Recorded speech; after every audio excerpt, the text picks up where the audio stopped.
India TV YouTube channel को subscribe करें और बेल आइकन दबाएं। राहुल गांधी के आरोपों के जवाब में स्मृति ईरानी ने एक ऐसे सवाल सामने रखे जिनका जवाब कांग्रेस देना नहीं चाहेगी। स्मृति ईरानी ने पूछा, जब महाराष्ट्र में कांग्रेस की सरकार थी उस वक्त मुंबई पुणे एक्सप्रेसवे में 8,000 करोड़ का मोनेटाइजेशन किया गया, तो क्या राहुल गांधी का यह आरोप है कि उनकी सरकार ने महाराष्ट्र में एक्सप्रेसवे को बेच दिया? स्मृति ईरानी ने कांग्रेस की सरकार के दौरान नई दिल्ली रेलवे स्टेशन और एयरपोर्ट में प्राइवेटाइजेशन को जो इजाजत दी गई थी उस पर भी राहुल गांधी पर अटैक किया। उन्होंने पूछा, क्या राहुल गांधी का यह आरोप है कि जिस सरकार की मुखिया उनकी मां थी वो सरकार देश बेचने का दुस्साहस कर रही थी?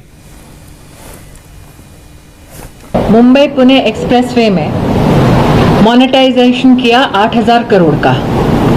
क्या राहुल गांधी का यह आरोप है कि उनकी सरकार ने महाराष्ट्र में एक्सप्रेसवे बेच दी? 2006 में एयरपोर्ट के प्राइवेटाइजेशन की शुरुआत उस सरकार ने की जिसकी मुखिया श्रीमती गांधी थी। तो क्या राहुल गांधी का ये आरोप है कि उनकी माताजी जिस सरकार की मुखिया थी उस सरकार ने रोड, रेल और साथ ही एयरपोर्ट बेच डाला? उधर एनएमपी को लेकर राहुल गांधी के सरकार पर हमला करने के बाद दूसरी सियासी पार्टियां भी मोदी सरकार के विरोध में इस मौके को भुनाने में जुट गई हैं। आरजेडी नेता तेजस्वी यादव ने कहा, सार्वजनिक उपक्रमों देश की राष्ट्रीय संपत्ति को सुधारों की आड़ में कॉरपोरेट्स को बेचना हमारे लोगों और देश के हितों के खिलाफ है।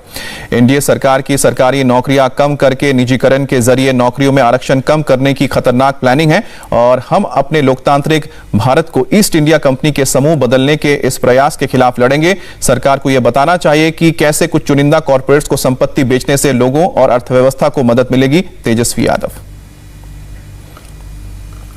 हम आपको बताते हैं आखिर एनएमपी क्या है जिसको लेकर यह पूरा विवाद हो रहा है। वित्त मंत्री निर्मला सीतारमण ने सोमवार को 6 लाख करोड़ रुपए की राष्ट्रीय मौद्रीकरण पाइपलाइन यानी कि एनएमपी की घोषणा की। इसके तहत पैसेंजर ट्रेन, रेलवे स्टेशन से लेकर एयरपोर्ट, सड़कें और स्टेडियम का मोनेटाइजेशन किया जाएगा। इन इंफ्रास्ट्रक्चर क्षेत्र में निजी कंपनियों को शामिल करते हुए संसाधन जुटाए जाएंगे और संपत्तियों का विकास किया जाएगा। निजी निवेश हासिल करने के लिए चेन्नई, भोपाल, वाराणसी और वडोदरा सहित एयरपोर्ट अथॉरिटी ऑफ इंडिया के करीब 25 airport, 40 railway station, 15 railway stadium और कई रेलवे कॉलोनी की पहचान की गई है। इनको निजी क्षेत्र के निवेश से विकसित किया जाएगा। हालांकि वित्त मंत्री निर्मला सीतारमण ने यह भी साफ किया है कि सरकार केवल अंडर यूटिलाइज्ड एसेट्स को ही बेचेगी और इसका हक सरकार के पास ही रहेगा, यानी कि जो मालिकाना हक है वो सरकार के पास रहेगा और प्राइवेट सेक्टर के पार्टनर्स को तय समय के बाद अनिवार्य रूप से वापस करना होगा। अगले 4 साल में 1,60,200 करोड़ रुपए के रोड एसेट्स बेचे जा सकते हैं। इसी तरह रेलवे के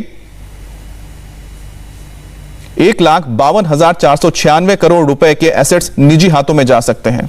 पावर ट्रांसमिशन में 45,200 करोड़ रुपए और पावर जनरेशन में 39,832 करोड़ रुपए की परिसंपत्तियों को निजी हाथों में बेचा जा सकता है और इसी तरह से 24,462 करोड़ रुपए के नेचुरल गैस पाइपलाइंस और 22,504 करोड़ रुपए के प्रोडक्ट पाइपलाइन एसेट्स को बेचने की संभावना है। नीति आयोग के मुताबिक 35,100 करोड़ रुपए के टेलीकॉम, 28,900 करोड़ रुपए के वेयरहाउसिंग, 28,747 करोड़ रुपए के माइनिंग, 20,782 करोड़ रुपए के एविएशन और 12,828 करोड़ रुपए के पोर्ट्स और 11,450 करोड़ रुपए के स्टेडियम एसेट्स बेचे जा सकते हैं। नमस्ते, मैं हूं मीनाक्षी जोशी। वीडियो और खबरों से अपडेट रहने के लिए India TV YouTube channel subscribe करें, बेल आइकन दबाना ना भूलें। जुड़े रहें इंडिया टीवी के साथ।